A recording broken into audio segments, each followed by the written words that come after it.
Assalamualaikum everyone. How are you? So I'm here, your host Ulkanan Ansari from the Club Chapter Lahore. So Glug is a very excited designing community.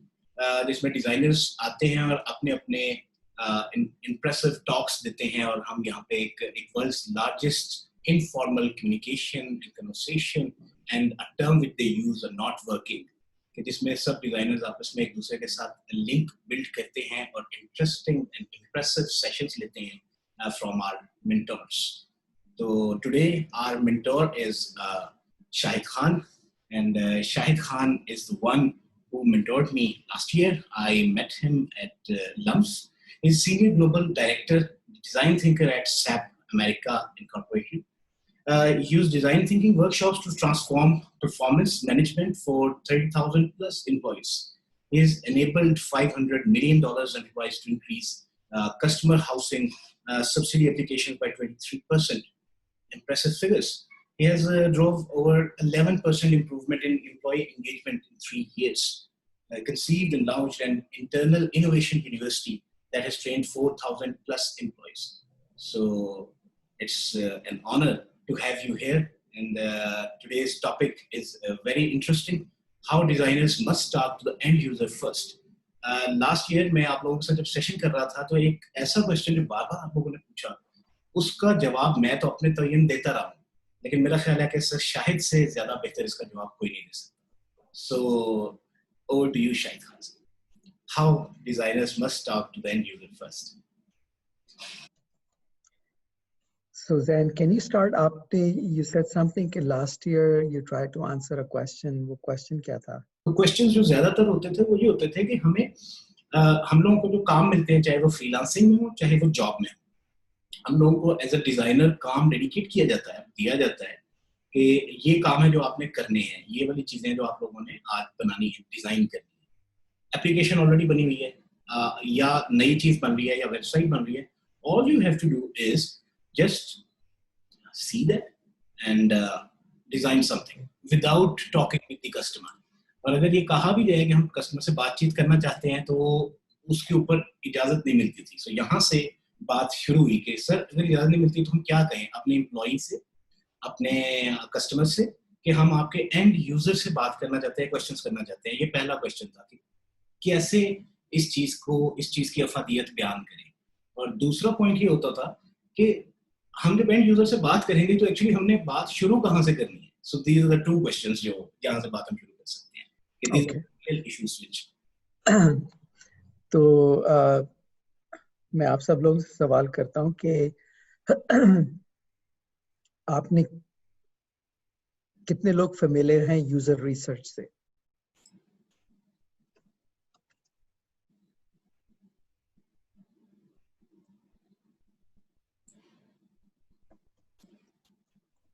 आपने कितने लोगों ने familiarity है with user research, और अगर familiarity है आपने कभी यूजर रिसर्च की है तो अगर की है तो अपना एक्सपीरियंस जरा शेयर आउट करें कि आपने क्या किया था एग्जैक्टली.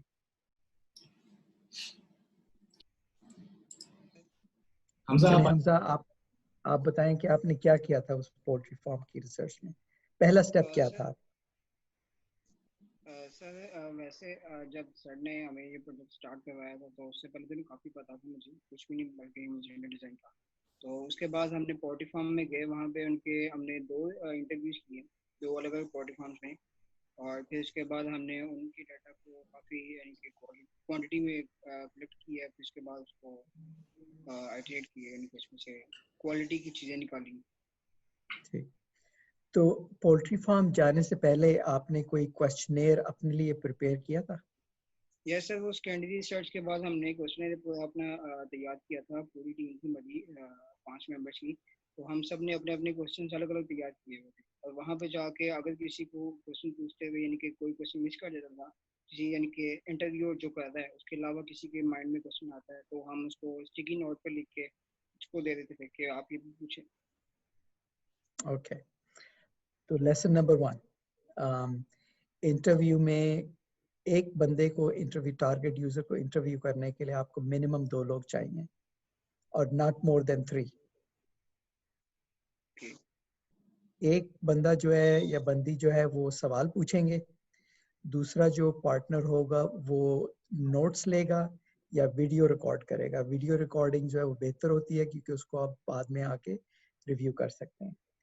लेकिन 5 लोग एक को इंटरव्यू बहुत इंटिमिडेटिंग और बहुत अनप्रोडक्टिव होता है। उससे मुझे ये लग रहा है कि जब आप इंडिविजुअली आपने क्वेश्चन प्रिपेयर किए थे तो हर बंदे के पास कितने क्वेश्चंस थे टोटल पूछने के सर लिए? ये पर पर्सन ऑलमोस्ट 30 क्वेश्चंस। अच्छा, ठीक। और इंटरव्यू में कितना टाइम लगा आपको? इंटरव्यू में हमें तकरीबन 1.5 से 2 घंटे।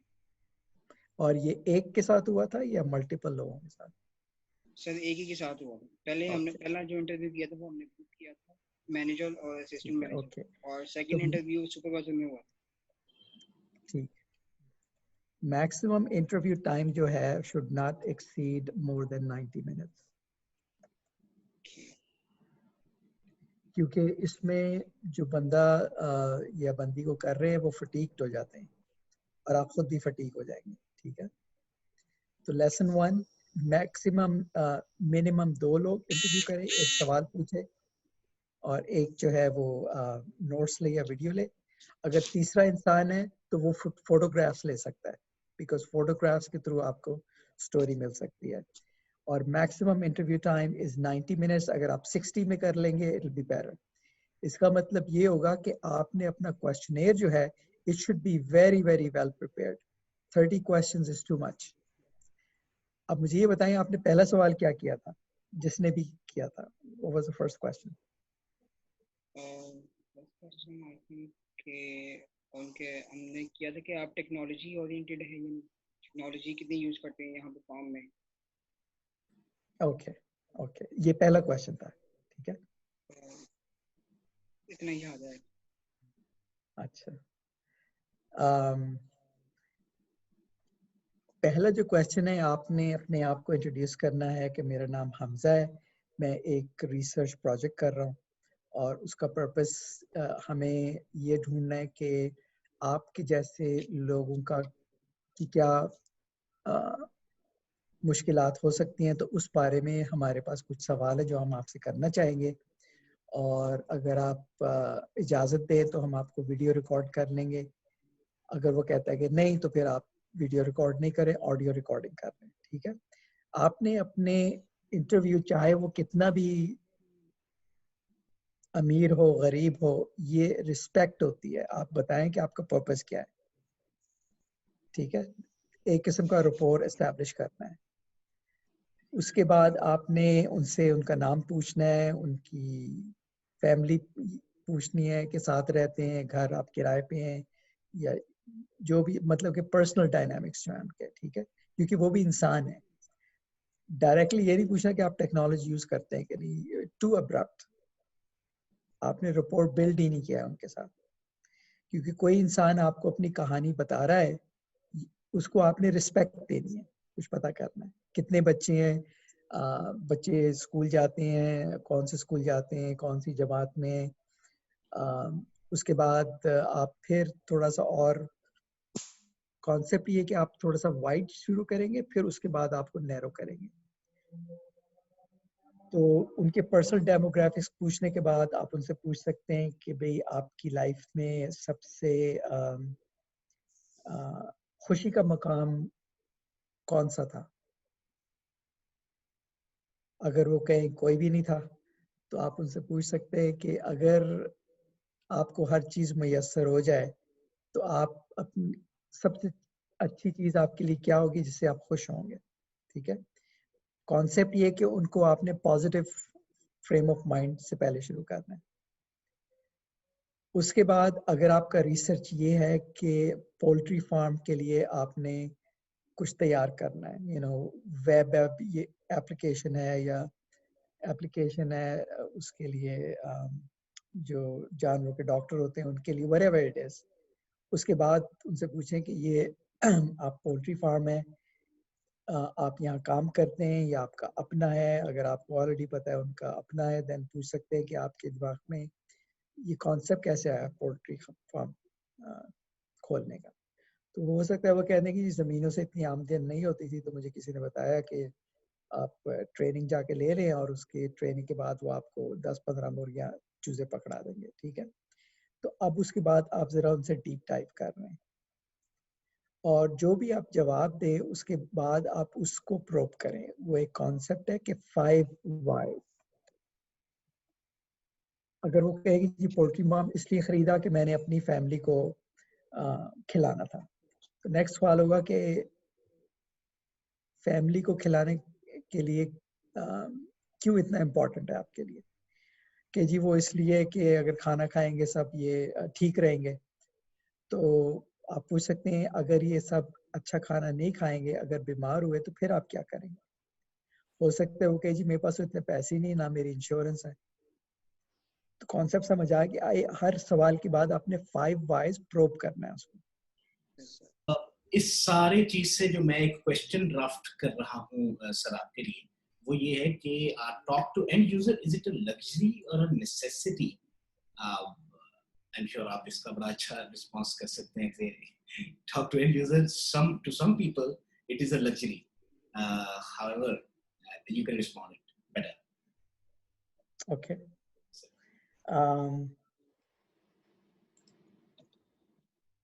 ये एग्जांपल बड़ी फ्रेश सी है। मेरा एक बेटा है तो वो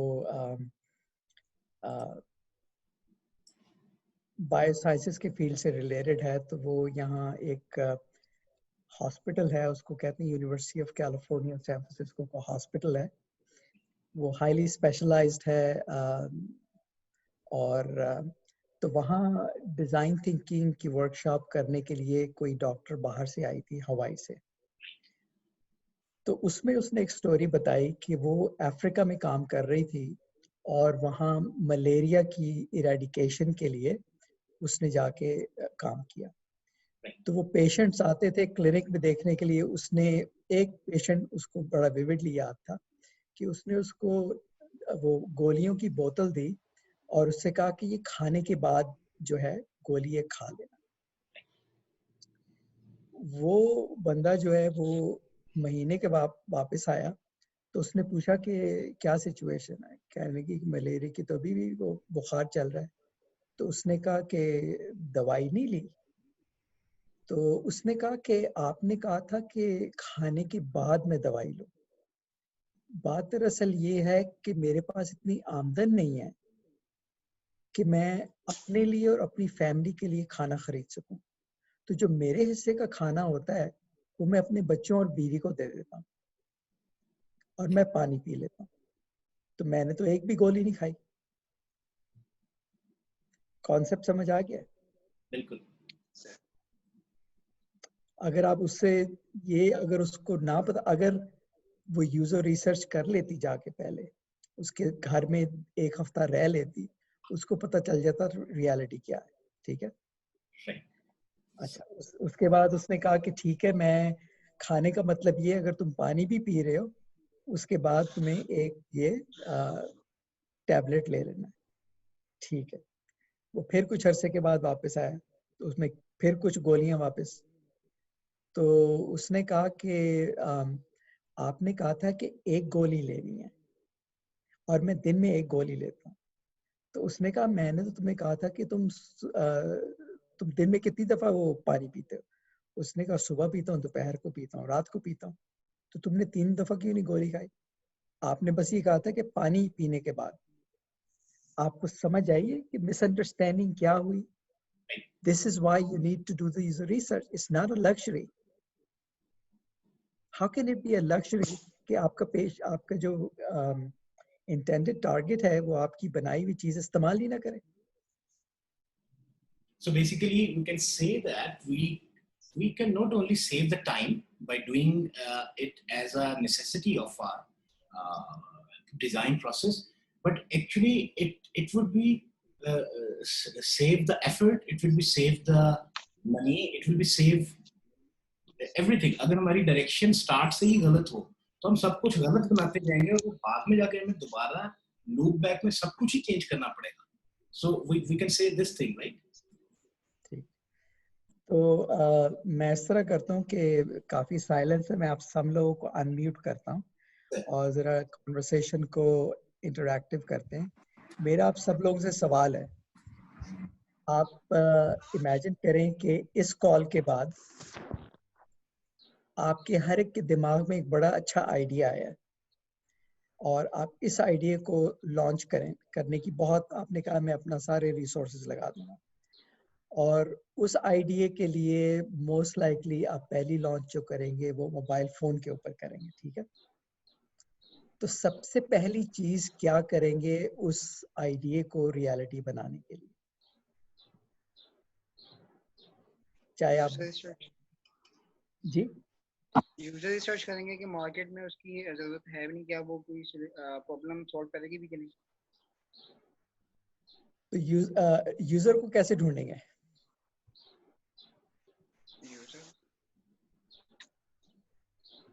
आई थिंक सबसे पहले मार्केट रिसर्च करेंगे हम लोग। आपके ख्याल है मार्केट रिसर्च आपको गाइडेंस देगी? मुझे लगता है शायद हाँ, क्योंकि उसमें ये है कि आप पहले मार्केट को देखो कोई चल क्या रहा है, जो हम लोग करना चाह रहे हैं वो रिक्वायर्ड भी है या नहीं। जो assumption हमें एक स्टार्ट के लिए चाहिए, उसके लिए मुझे लगता है कि मार्केट रिसर्च स्टार्ट करें तो शायद हेल्पफुल हो। तो पहला स्टेप आपका क्या होगा मार्केट रिसर्च में? अगर वो कोई मोबाइल ऐप बना रहे होंगे तो हम लोग उस टाइप के जो ऐप्स ऑलरेडी अवेलेबल है मार्केट में उनको डाउनलोड करके उनको चेक करके यूज़ करके देख सकते हैं कि वो ऑलरेडी क्या चीज़ प्रोवाइड कर रही है और हम कैसे उसको बेहतर कर सकते हैं। ठीक, अब आप ये सोचें कि आपका आइडिया इतना यूनिक है कि वो मार्केट में है ही नहीं, फिर क्या करेंगे आप? पहले आइडिया को मार्केट करेंगे। बाय द वे ये टेस्ट नहीं है, ये इंटरैक्टिव कॉन्वर्सेशन है। मैं आपको टेस्ट नहीं कर रहा हूँ क्योंकि लर्निंग यही होती है कि इंटरैक्शन से। आपने क्या कहा था, सॉरी? आइडिया को मार्केट करेंगे। अच्छा ठीक है, वो आइडिया इमेजिन करें कि मैं आपको रास्ते में मिल गया, आप मुझे मार्केट करें, आप कैसे करेंगे उसे मार्केट?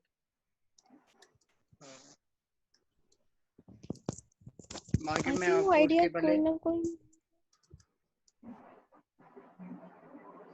आई थिंक उसके अगर वो कोई आइडिया का सोल्यूशन है किसी प्रॉब्लम का, तो हम उस प्रॉब्लम को पहले एड्रेस करने के लिए लोगों से पूछेंगे कि अगर वो प्रॉब्लम है भी उन लोगों को या नहीं है, और अगर उनको उसका सोल्यूशन दिया जाए तो वो उसको यूज़ करेंगे भी या नहीं करेंगे। तो आई थिंक पहले उस प्रॉब्लम के बारे में रिसर्च करेंगे अगर हमारे पास ऐसा सोल्यूशन मौजूद नहीं है, और फिर जो है उसको सोल्यूशन के ऊपर आएंगे। चले, मैं आपका टारगेट हूँ, आप मुझे अपना वो रिसर्च बताएं, आप मेरे साथ कैसे करेंगी रिसर्च? फॉर एग्जाम्पल अभी मैं एक यूज़र सेंट्रिक डिज़ाइनिंग के ऊपर एक क्लास ले रही हूँ, तो मेरा डिज़ाइन का टॉपिक जो है वो है कि how can we enable young people to become social entrepreneurs. तो इसके लिए मैं लोगों को इंगेज इस तरह से करूँ कि जो ऑलरेडी फेल हो चुके हैं एंटरप्रेन्योर्स, थोड़े से वेंचर्स चला के सोशल एंटरप्रेन्योर बनाने में, एंटरप्राइज बनाने में, तो उनको हम लोग ज़्यादा टारगेट कर रहे हैं बात करने के लिए कि ऐसा आखिर हुआ क्या, ऐसी क्या प्रॉब्लम्स थी जो उन्होंने फेस की, या फिर ऐसे बच्चे जो वॉलंटियरशिप तो करते हैं लेकिन वो सोशल एंटरप्राइज बनाने का नहीं सोच पाते आगे तक। आई थिंक प्रॉब्लम को पहले एड्रेस करेंगे कि आखिर ऐसा क्या रिस्ट्रिक्शंस हैं मार्केट में मौजूद, और हम किस तरह से जो है वो सोल्यूशन उसका फिर बना सकते हैं उसके लिए। ठीक, मैं ये कह रहा हूँ कि आप सब लोगों के पास जो आइडिया आया है इस सेशन के बाद, वो इतना यूनिक है, इतना यूनिक है कि दुनिया में ऐसे कभी हुआ ही नहीं है। फिर क्या करेंगे नेक्स्ट स्टेप? अच्छा, इस सूरत में बेस्ट चीज ये हो सकती है, मतलब जो बेस्ट चीज मुझे लगता है ना, कि आप उसको क्विकली एक प्रोटोटाइप ड्राफ्ट करके यूजर के पास ले जाओ। अच्छा, वो प्रोटोटाइप कैसे करेंगे आप? अब डिपेंड करता है, वो एक कार्डबोर्ड का भी हो सकता है, मतलब जो हमारी रिसेंट प्रैक्टिस मतलब प्रीवियस प्रैक्टिसेस रही, कार्डबोर्ड से भी कुछ डिजाइन कर सकते हैं। डिपेंड करता है कि वो आइडिया है किस चीज का, तो उसका जो मिनिमम कॉस्ट में और क्विकली बनने वाली चीज है, आप उसको यूज करते हुए उसको बना सकते हैं। ठीक ठीक ठीक, तो बिल्कुल आपने सही कहा। सबसे पहले आपने उस आइडिया को कोई शेप और फॉर्म देनी है। मिसाल के तौर पे आसान ये है कि वो ऐप है एंड्रॉयड के ऊपर, आप उसको जो स्क्रीन मॉकअप्स है वो बनाएं, ठीक है, अपनी बेस्ट ट्राई करें, ठीक है, आइडियल कोई चीज नहीं है। जैसे ही आप मुझे पहले यूजर को आके दिखाएंगी और मुझे इंस्ट्रक्शंस नहीं दें कि ये क्या चीज है, मुझे पकड़ा दें, उनसे कहें कि आप जरा इससे प्ले अराउंड करें और उसको आप ऑब्जर्व करें। अगर मैं पहले पेज पे ही लॉगिन ढूंढ रहा हूँ और लॉगिन का बटन नहीं है, इट्स गिविंग योर मैसेज, ठीक है। चले, उन्होंने कहा अच्छा ये पहली स्क्रीन पे आ गया, मैं क्लिक करता हूँ कि मुझे ये फलानी चीज कोड चाहिए। नेक्स्ट स्क्रीन पे मैं गया हूँ और मैं देख रहा हूँ कोड कहीं ना ऊपर नजर आ रहा है ना दरमियान में नजर आ रहा है, और फिर मैं ढूंढ रहा हूँ नीचे कहीं छोटा सा राइट साइड पे प्राइस लिखी हुई है, ठीक है, it's also giving your message. तो उस इंटरेक्शन में आपका मॉकअप जो है इट्स एन एक्सपेरिमेंटल मॉकअप, जिससे आपको फीडबैक मिलेगी, ठीक है, that is the best test. अब हम पोल्ट्री फार्म की तरफ चलते हैं। आप इमेजिन करें कि आपने एक आइडिया है कि जो यंग चिक्स होते हैं, अगर उनको एक किस्म का बेबी वार्मर नहीं दिया जाए तो अगर वो सर्दी पड़ गई वो बेचारे मर जाते हैं। आपका आइडिया ये है कि एक लो कॉस्ट वो चिक वार्मर जो है डिवाइस है, ठीक है, तो उसको बनाने से पहले अगर आप उसको डब्बे में बना दें और उसमें लिख दें कि बाहर लिख दें कि भी इसमें जब लाइट ग्रीन होगी इसका मतलब है टेम्परेचर ठीक है, जब लाइट रेड होगी तो आप उसकी जाके केबल चेक करें, ठीक है। It's a mock-up, it's not fully functional. अगर वो जो पोल्ट्री वाला है उसने कहा जी ये रेड लाइट का क्या मतलब हुआ, रेड लाइट को तो मतलब है डेंजर है, तो फिर आप उससे कहेंगे कि अगर इसके अंदर टेम्परेचर कम हो तो आप कैसे उसको ढूंढना चाहेंगे। वो कहेंगे जी अंदर कोई किसी कोई मुझे थोड़ी सी आवाज अगर आ जाए तो मुझे पता चल जाएगा ये ठीक नहीं है, ठीक है। सो सडनली बजाय लाइट करने के आप उसमें कोई ऑडियो किस्म की चीज लगा दें। यूजर जो है डिटरमिन करता है कि उसको क्या फंक्शनैलिटी चाहिए, लेकिन स्टार्ट में you start with prototyping what you think is the idea, और उसमें प्रिपेयर्ड कर रहे कि क्या नाम है जो उसकी फीडबैक मिले, ठीक है। तो इसमें सर थोड़ा सा मैं अगर शाहरुख इसमें अपना दे सके कि पोल्ट्री फार्म में आपने जो प्रोजेक्ट पे काम किया था तो इसी तरह इनिशियल प्रोटोटाइपिंग जब आप कस्टमर के पास लेके गए थे या कस्टमर से आपने इंटरेक्ट किया था तो आपको क्या रियल वैल्यूज मिली थी, वो भी एक अच्छा इंसाइट हो सकता है और आपको सर से राइट डायरेक्शन भी मिल सकती है। हेलो जी सर। अस्सलाम वालेकुम सर। सर बेसिकली जब हम क्लाइंट्स के पास गए थे ये पोल्ट्री फार्म में विजिट्स के लिए, तो स्टार्ट में तो हमने यही किया था कि हमने उनके जब पास जाने से पहले प्राइमरी रिसर्च की थी।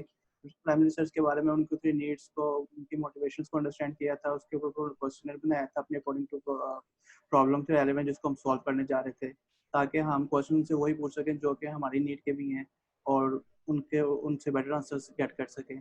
तो फिर इस स्टेप में जब हम आगे गए तो उन्होंने काफ़ी इंसाइट्स वगैरह दी। उस इंसाइट्स को फिर हमने वहीं पे क्विकली वो एक पेपर्स लिए, वहीं पे उनकी ड्राफ्टिंग की, कुछ स्क्रीन्स में कन्वर्ट किया। तो वहीं पे वो फीडबैक देना शुरू हो गया, नहीं नहीं यहाँ पर हमें ये बटन नहीं चाहिए, लाइक ये कुछ इस तरह कलर होना चाहिए, समथिंग लाइक। तो उसके बाद फिर हमने वहाँ पे कुछ उसमें लिख के दिखाया, तो उन्होंने कहा इसका मतलब तो ये है। तो फिर हमें उनका मतलब समझ में आया कि उनके माइंड डिक्शनरी में इसके मीनिंग्स क्या बैठे हुए हैं। तो फिर नेक्स्ट इटरेशन में फिर इसी स्टेप से जब हम आगे गए उनसे फीडबैक लेकर, तो फिर हमने फिर उसकी वो स्क्रीन पेपर प्रोटोटाइपिंग की, यहाँ पर हमने कुछ स्क्रीन ड्राफ्ट की, उन स्क्रीन को उनको दिखाया। तो वहाँ पर हमारा कुछ वो प्रोसेस था और रिफाइन हुआ, जहाँ पर और फीडबैक्स उनके पास आए। उन्होंने कहा कि यार ये स्क्रीन भी बटन है, ये कहाँ पे जाता है, यानी कि यूजर के माइंड में फ्लो आ गया कि वो कहाँ जाना चाह रहे हैं इसके बाद। तो इस तरह से फिर जर्नी हमने एंड की, और उसके बाद फिर वो एट दी एंड फिर जब हम फाइनल लेके गए तो वो हमारी जो बनाना चाह रहे थे हम प्रोडक्ट उन प्रॉब्लम्स के लिए, तो वो मैक्सिमम 90 to 95% तक उनकी नीड्स के मुताबिक थी। तो ये चीज़ ऐसे हमने। लेकिन इसमें चैलेंज क्या आया था शाहरुख आपको, जो चैलेंज का मैं चाह रहा हूँ कि सर आप चैलेंज अगर कोई आया हो तो उसको। चैलेंज यही थे कि हम उनके पास जाने से पहले ना, जब हमने प्राइमरी सर्च की तो हमारे माइंड में कुछ और डाटा था। जब हमने उनसे जाके मिले ना, तो उनके माइंड की डिक्शनरीज और थी, उनकी वो जो साइकोलॉजिस्ट थी about screens, about user technology and about वो मतलब किस तरह से वो डील्स कर रहे थे प्रॉब्लम्स को करेंटली। तो यही उनके चैलेंजेस थे मोस्टली। ठीक ठीक। तो जिस सवाल से शुरू किया था हमने कि भाई यूजर रिसर्च क्या होती है, और उसके बाद थोड़े से हम डीप डाइव किया, तो ये सवाल का जवाब अभी तक नहीं मिला है कि मिल गया? मिल गया सर। ओके, नेक्स्ट सवाल। While engaging with the consumers, how to identify unexpressed needs. कुछ ऐसी नीड्स होती हैं यूजर्स की जिनका हमें वो एक्सप्रेस नहीं कर पा रहे। ज्यादातर हमें एक्सप्रेसिव यूजर मिले थे जब हम एक एच तैयार करते हैं, हमारे extreme user, main stream user, तो उसमें हमें बड़ा अच्छी वैल्यूज मिल रही थी एक्सट्रीम यूजर से स्पेशली। लेकिन कुछ अनएक्सप्रेस नीड्स थी जो मैं चाह रहा हूँ कि अगर आप उसके बारे में बता दें हमारे तमाम ऑडियंस को, अनएक्सप्रेस नीड्स को कैसे ऑब्जर्व किया जाता है, उसको डॉक्यूमेंट कैसे किया जाता है और उसकी बेस पे कैसे आगे चलता है।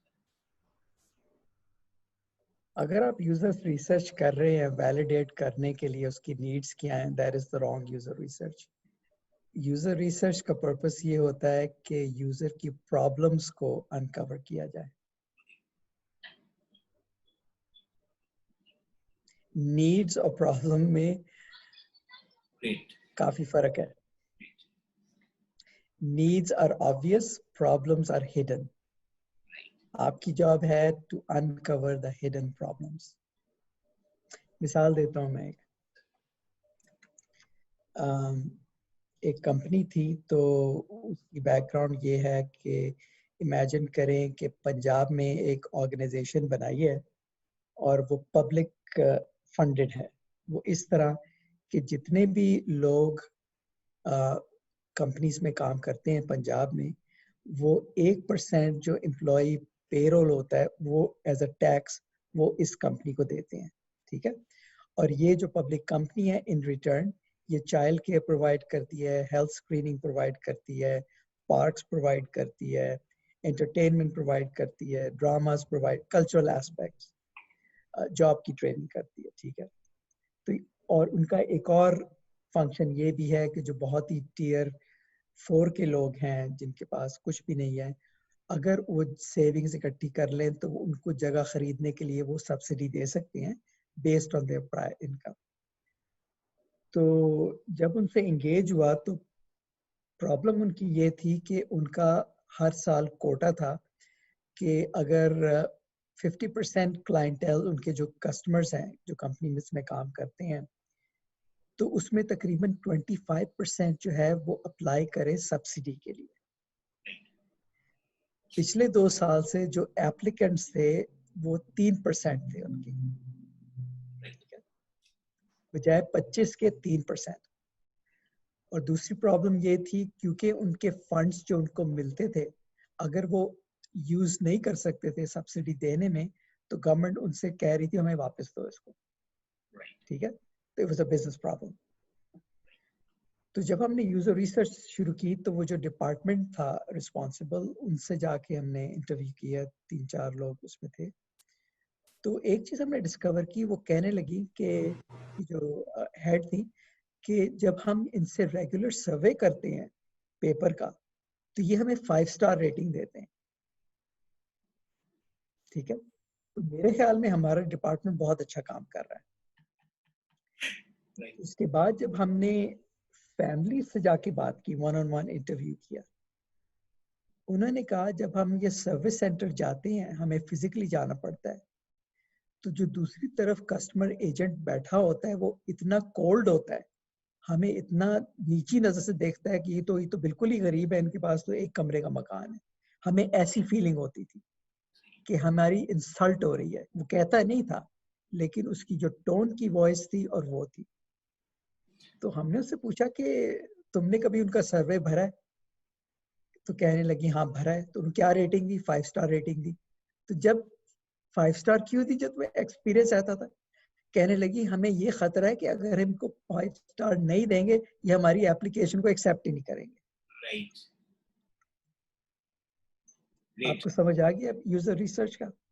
Reality is different. और जब हमने उसको सब सिंथेसाइज करके जब हमने दोबारा वर्कशॉप की ये हाउसिंग डिपार्टमेंट को, और हम 3 फैमिलीज को लेके आए थे, तो जो हेड ऑफ डिपार्टमेंट थी, मैंने देखा लंच में वो कमरे के अंदर नहीं है, तो मैं बाहर गया। बाहर वो एक कॉर्नर में थोड़ा आगे बागीचा था, उसकी आंखें लाल हुई हुई। तो मैंने उससे पूछा, मैंने कहा क्या हुआ है? कहने लगी मैं इतने बड़े शौक में हूँ कि हम समझ रहे थे हम 5 स्टार है, हम तो इनके साथ इतना जुल्म कर रहे हैं कि नो वंडर कि वो 3% रेट है बजाय 25% की। कहने लगी आज मुझे नींद नहीं आई कि मेरा रो रो के बुरा हाल है, इस वजह से मैं अंदर नहीं आ रही। So this is the insight you can get when you probe deeply, both emotionally and logically as well. Yeah, it's exactly how we prefer कि user surveys को हमेशा primarily deal ना किया जाए, बल्कि आप actually खुद उनसे मिलें। So user, हाँ, एक दफा आपने डीप यूजर रिसर्च कर ली और आपका प्रोटोटाइप्स बन गया, आपने लॉन्च कर दी, उसके बाद फिर आप सर्वेस कर सकते हैं, क्योंकि बाकी जो चेंजेस हैं वो इंक्रीमेंटल हैं, वो फंडामेंटल नहीं है। Is it necessary to ask the question which are scripted, or else you can ask questions on the moment which are not scripted? That's the question of Neha. हमेशा question guide जो है वो साथ लेके जाएं, उसको प्रिपेयर करें। Yeah. अगर आपने कुछ लिख लिए हैं और बाकी आपने कहा नहीं मोमेंट में आ जाएंगे, that is not going to work. अगर आपके पास क्वेश्चन स्क्रिप्टेड हैं लेकिन आपको दरमियान में लगे आपने कोई क्वेश्चन मिस कर दिया है और जो पूछना चाहिए तो वो जरूर पूछें।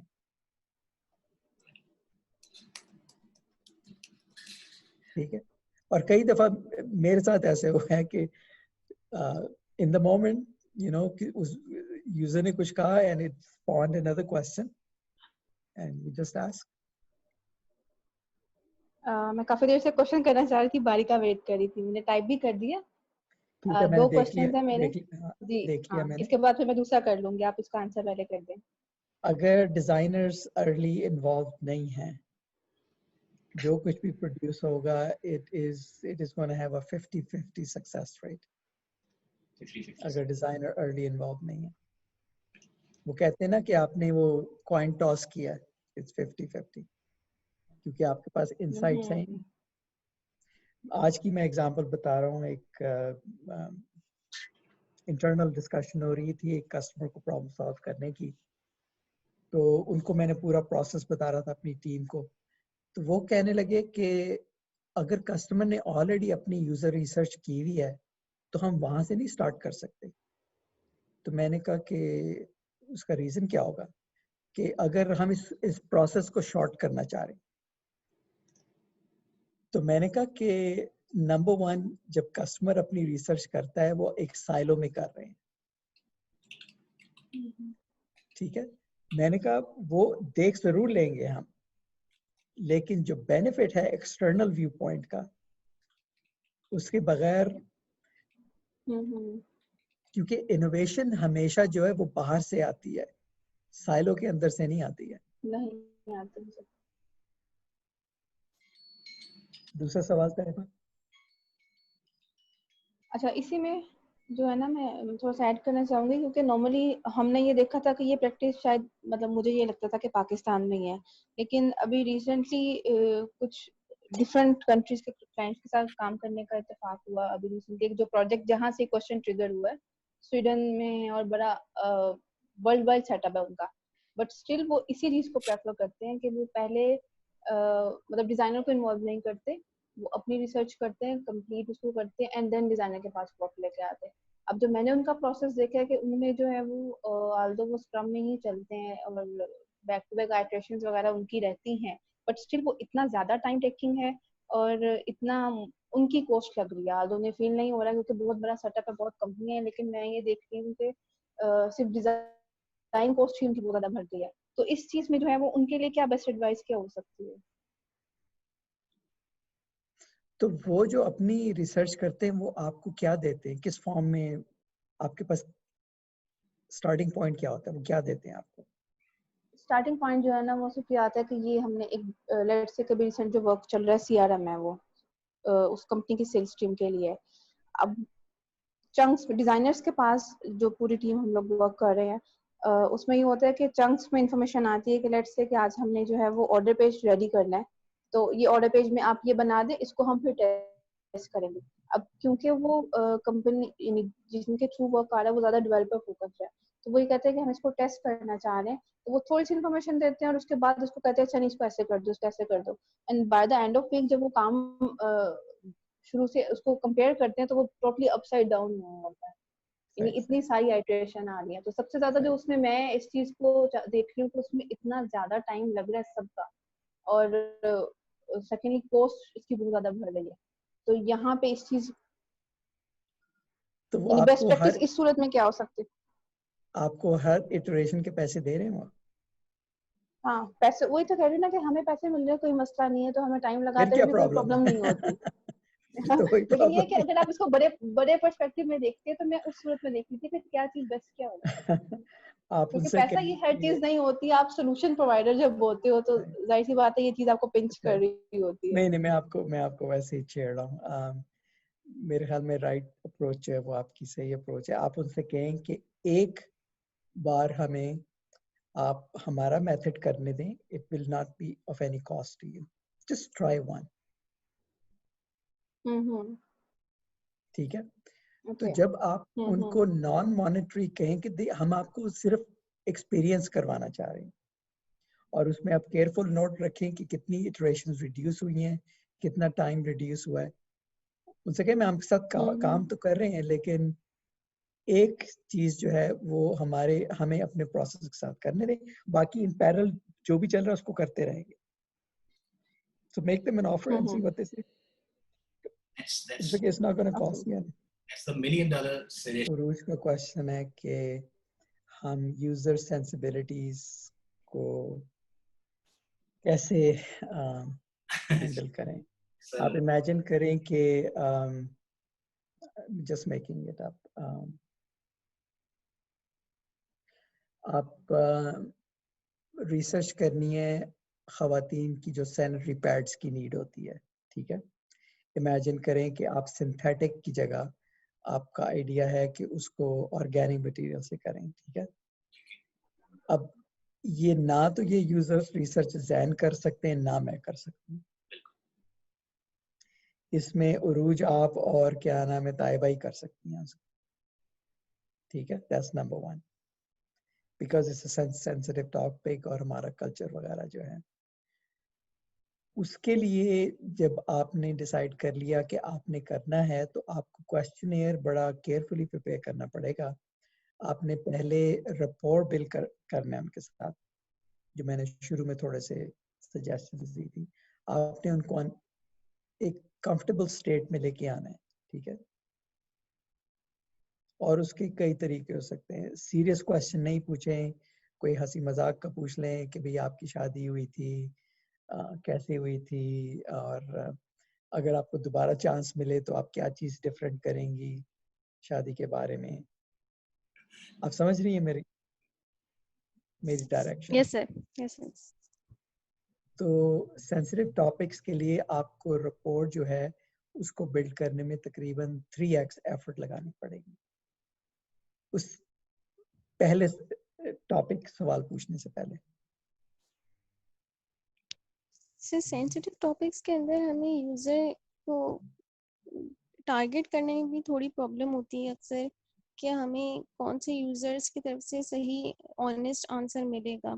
अगर हम एग्जैक्टली उस मार्केट को टारगेट करें जहाँ पे जिसके लिए हम सोल्यूशन बनाना चाह रहे हैं, तो अक्सर वहाँ से ऑनेस्ट आंसर नहीं मिल रहे होते। इसी वजह से जो सेंसिबिलिटीज वाला की जो बात है, तो क्या ये सही है कि हम इसके अंदर थोड़ा सा राउंड जाके जो उनसे मुतालिक जो वहाँ के डॉक्टर्स हो या कुछ हो उनसे बात कर लें, तो हम वहाँ से इंफॉर्मेशन ले लें? अगर डायरेक्ट यूजर रिसर्च नहीं कर सकते, क्या हमें वहाँ से सही इंफॉर्मेशन मिल सकती है? एंड यूजर कौन है? सर एंड यूजर अगर जैसे आपने जैसे बात की, नहीं डॉक्टर तो नहीं। obviously, how yes. can how can a doctor give relevant answers to the questions जिससे डिस्कवर हो कि यूजर की प्रॉब्लम्स क्या हैं। आप मुझे सब बताएं कि आज तक किसी फील्ड में किसी एक्सपर्ट ने कोई इनोवेशन की है? एक्सपर्ट ने। Great question. Everyone, Right. I'm muting you. एक मिसाल दे दें। No, obviously the right innovations have come from the ground up. Yep. Problem ये होती है कि experts are in a silo. Most of the time they are outdated. Number 3, their ego is so high they're not willing to learn. Yeah. So going to the expert is not going to help. Actually, कई products जो है destroy हुई हैं because it was based on experts. जो हमारे पास unique idea है वो अभी मार्केट में नहीं है, तो हमारे पास अभी इसकी कोई ऑडियंस भी नहीं है, तो हम वो कैसे ढूंढेंगे इसको यूजर को? आइडिया को आप कैसे वैलिडेट करेंगे लॉन्च करने से पहले? ये भी है। बगैर वैलिडेट किए तो लॉन्च नहीं करेंगे ना। बहुत से डिजास्टर हो चुके हैं बगैर लेकिन वैलिडेशन। जैसे आपने कहा ना कि उसका एक मॉकअप बना के, अगर आपको एक मॉकअप बना के आप उसको करें, तो उसके लिए हम किससे करवाएंगे? मैं इसमें सर एक, अगर आपकी इजाजत हो, एक थोड़ा सा ऐड करता जाऊं कि हमजा, अगर आपको ऑडियंस शुरू में वैलिडेट करने, अगर आपको शुरू में ऑडियंस नहीं मिल रही तो बाद में ऑडियंस कैसे मिलेगी? जब आप आइडिया बना लेंगे तो किसके पास जाना है आपने? तो जिनके पास आपने जाना है उन्हीं के पास पहले चले जाए। राइट। शाहरुख का क्वेश्चन है, अगर हमारे पास एक प्रोजेक्ट है जिसकी 2 हफ्ते की डेडलाइन है और तो हमें आइडिया के कौन से मेथड्स और प्रैक्टिस पिक करने चाहिए जो कि ज्यादा बेनिफिशियल हो? अगर आप जिसने भी प्रोजेक्ट दिया है उनसे अगर आप ये उगलवा लें कि प्रॉब्लम क्या सॉल्व कर रहे हैं। आपको हाउ माइट स्टेटमेंट पता है ना कैसे करते हैं? कौन फेमिलियर है ये हाउ माइट स्टेटमेंट? ये आइडिया का ही मेथोडोलॉजी है। Yes sir. आपको प्रॉब्लम कैसे फ्रेम करनी है। तो अगर 2 वीक है, आपका सबसे पहला सवाल यही होना चाहिए कि आप प्रॉब्लम क्या सॉल्व करना चाह रहे हैं, और अगर वो सॉल्व हो जाएगी तो उसका बेनिफिट क्या होगा। That's your starting point.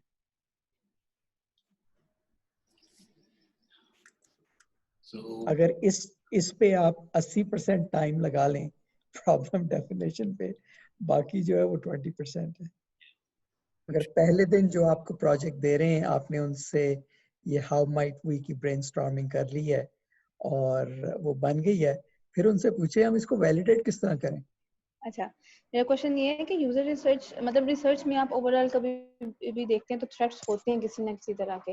User research में जो मेरा पर्सनल एक्सपीरियंस रहा है कि अगर जैसे पोल्ट्री फार्म का जिक्र आया, तो इस तरह की जब आपके पास ऑडियंस होती है, यूजर होते हैं, तो मोस्ट ऑफ द टाइम वो आपको राइट इन्फॉर्मेशन नहीं दे रहे होते।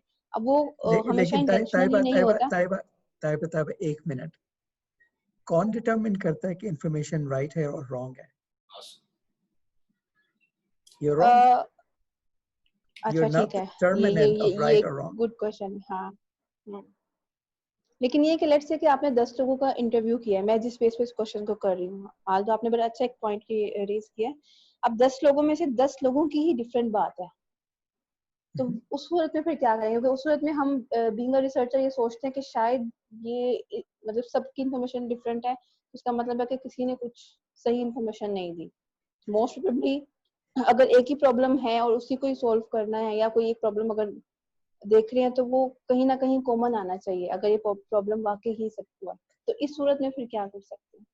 हो सकता है आपने जो प्रॉब्लम सिलेक्ट किया है वो सही प्रॉब्लम नहीं है। प्रॉब्लम को हमें फिर मतलब स्विच करना चाहिए।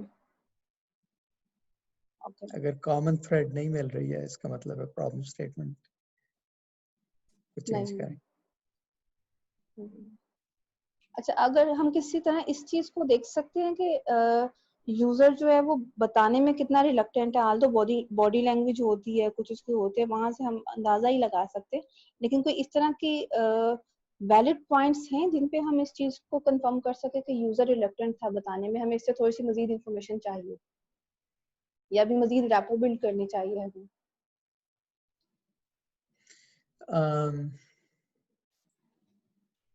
उसके 3-4 फैसेट्स होते हैं। जैसे मिसाल के तौर पे कुछ चीज़ें जो होती हैं वो वर्बल होती हैं, कुछ होती हैं नॉन वर्बल होती हैं। मिसाल के तौर पे अगर आप पोल्ट्री फार्म पे गए हैं, वो शहर में था या गांव में था? शहर के सबब में था, यानी गांव में कह सकते हैं। ठीक। तो जो लोग भी गए थे, आपने लिबास कैसा पहना हुआ था? शहर वाला पहना हुआ था या? नहीं नहीं, दुपट्टा वो देसी बुकल और स्कार्फ और प्रॉपर वो देसी था। तो वो जो आप उन्होंने आपको जो देखा, उनके दिमाग में पहला क्या ख्याल आया होगा आपके लिबास से कि ये शहर से आई है मोहतरमा? हाँ, वो तो सारी सी बात आया ही होगा, क्योंकि प्रॉपर वो गांव वाला So तो नहीं था। why not dress down कि ऐसे लगे कि आप भी गांव से आई हैं? अच्छा ठीक है, देखिए यानी ना, सबसे पहले तो आपकी आपने बॉडी लैंग्वेज। यस। आपने फौरन उनको उसको इंटिमिडेट कर दिया कि मुझे ज्यादा पता है, तुम्हें कम पता है। बिल्कुल कम पता है। यस। उसके बाद सेकंड स्टेप है, दैट्स जब आप इंटरव्यू कर रही थी या कर रहे थे, तो आप उनको फेस कर रही थी, फेस टू फेस? बिल्कुल फेस टू फेस था। ओके। वो लगता है पुलिस इंटेरोगेशन हो रही है। अच्छा ठीक है। ठीक है। मतलब आपने आल्दो हम उनकी लोग इस चीज में बहुत कॉन्शियस थे कि हमारी नॉन वर्बल लैंग्वेज और सब कुछ वो बड़ा कॉमन हो, बट स्टिल मैं देखिए, अभी गेट कर दी। नॉन वर्बल बिहेवियर जो है वो किसी इंसान को कंफर्टेबल करता है या अनकंफर्टेबल करता है। लिबास हो गया, हम्म। कैसे आप बैठी हैं, face to face is the wrong thing to do. आप थोड़ा सा उनका साइड पे हो जाए, कि जिस तरह दोस्त आपस में साथ, आप अपनी दोस्तों के साथ कभी फेस टू फेस बैठती हैं रेस्टोरेंट के अलावा? नहीं। सवाल ही पैदा नहीं होता, राइट? सो सेम थिंग, उनको भी समझे बाय डिफॉल्ट कि वो आपके दोस्त हैं। अच्छा ठीक है। महंगी घड़ी ना पहन के जाएं, जेवर ना पहन के जाएं, हम्म। एक्सपेंसिव शूज ना पहन के जाएं। हमारा एक प्रोजेक्ट है, साइड प्रोजेक्ट मार्केट प्लेस का, डिजिटल डिजाइन की मार्केट प्लेस। अब वहाँ पे जो हमारी यूजर है ना, ऑडियंस है, वो हमारे ग्राफिक डिजाइनर्स हैं, यानी सब ग्राफिक डिजाइनर्स ही हैं। अब जब उसकी यूजर रिसर्च थी हम लोगों की, तो वहाँ पे तो मोस्टली, क्योंकि वो ऑडियंस भी ऐसी थी कि मैं पर्सनली खुद भी कंफर्टेबल थी, और जैसे आपने कहा साइड बाय साइड इस तरह से। तो अब जब इस लेवल पे हम इन चीजों को देख रहे हैं, तो मैं इससे मजीद कुछ और मतलब नेक्स्ट सुनना चाह रही हूँ कि और इसके अलावा हम लोग क्या देख सकते हैं, या किन चीजों को हम अपने लिए और उनके लिए बेहतर बना सकते हैं कि ये जो थ्रेट है ये उसको मिनिमाइज किया जा सके। क्योंकि मैं अंडरस्टैंड करती हूँ कि आप इसको खत्म नहीं कर सकते, बट मिनिमाइज किस तरह से मजीद कर सकते हैं। जो भी यूजर है किसी भी फील्ड में, किसी भी एरिया में, किसी भी वर्टिकल में, आपने सबसे पहले आपकी जो काम है, आपने उनको कंफर्टेबल बनाना है। मेरे पास कोई मैजिकल शीट नहीं है, फॉर्मूला नहीं है। मैं जो दोबारा रिपीट करता रहता हूँ कि एम्पैथी, अपने आप को उनके शूज में डालें। ठीक है। सो दोस लिटिल थिंग्स कि आप कोई भी चीज अस्यूम नहीं करें कि दूसरे इंसान को पता होगी। आपने इतना सिंप्लीफाई करना है, इतना अपने आप को उनकी साइड पे डालना है कि आपको उनको फौरन लगेगा कि आप उनके साथ एम्पथाइज कर रही हैं। एक सवाल और है रेहान का कि आप कैसे डिसाइड करेंगे which feature to be added to the product. Rehan, अगर अभी तक आपको इसका जवाब नहीं पता है, ये फीचर जो भी डालेंगे उसको कौन यूज करेगा? कोई एंड यूजर ही है ना, वो फरिश्ते तो आके यूज नहीं करेंगे। मे बी जन्नत में करेंगे, लेकिन जमीन पे तो नहीं। आपने यूजर से पहले जाके चेक करना है कि उसको उसकी नीड क्या है। नीड को सेटिस्फाई करेंगे, वो आपका फीचर बनेगा। दूसरी चीज ये है कि अगर एग्जिस्टिंग चीज है, तो जितने भी कंप्लेंट्स आए हैं कस्टमर सपोर्ट से, वो जाके आप उनसे लिस्ट मांगे, और उस लिस्ट में आपको थ्रेड मिल गए कि कौन सा फीचर मिसिंग है। वो सिर्फ एग्जिस्टिंग प्रोडक्ट्स के लिए। सर ने अगला जो मैसेज लिखा है वो बड़ा इंटरेस्टिंग है कि वो अगर वो रेलिवेंट तो है लेकिन उनको उसकी जरूरत नहीं है। मैं चाहता हूँ कि थोड़ा सा आपका मतलब ये रेलिवेंसी डिसीजन किसने किया कि कस्टमर जो है उसको जरूरत नहीं है लेकिन रेलिवेंसी का हम डिसीजन कर रहे हैं कि सर्टेन फीचर जो है relevant user is going to decide what is relevant और इररेलेवेंट। मैं और आप we are not in a position. वही मैं कह रहा हूँ, दोबारा रिपीट कर रहा हूँ कि जिस दिन आपको एहसास का वर्ड का मतलब पता चल जाएगा सही तरह से, जो आपको फील हो अंदर, उस दिन आपके लिए ये मुश्किल आसान हो जाएगी। चक्कर ये कि अनफॉर्चुनेटली बहुत लोगों को एहसास का मतलब पता है, सही मतलब क्या है। And that's exactly you guys can explore the difference between empathy and the sympathy. So, sir, thank you very much for giving us this time. And I'm sure कि सबको इन चीज़ों का बहुत अच्छी तरह अंदाजा हो गया होगा कि यूजर रिसर्च कितनी इम्पोर्टेंट है बिफोर स्टार्टिंग डिजाइन। एक्चुअली हर चीज के स्टार्ट से पहले आपका आइडिया से फौरन बाद जो आपका पहला स्टेप है वो यही है, यहाँ से आपने शुरू करना है और पूरी जर्नी में इन्हीं के साथ आपने रहना है। सर आपको इंशाल्लाह मजीद थोड़ी सी आपकी इजाजत के साथ जहमत देते रहेंगे हमारी ऑडियंस के साथ, कि उनके कई क्वेश्चंस हैं जो कि रेलिवेंट होते हैं, कई क्वेश्चंस ऐसे हैं जो उनको कई जगहों पे वो फंसे होते हैं और आपके तजर्बे का हम पूरा फायदा उठाना चाहते हैं। Thank you very much sir. तो बहुत बहुत शुक्रिया आप सब लोगों का आपको सुनने का। तो आई होप मैंने नाअक्लमंदी की ज्यादा बातें की हैं बनिस्बत अक्लमंदी की। तो इंशाल्लाह आपसे कभी मुलाकात होगी। अल्लाह हाफिज। अल्लाह।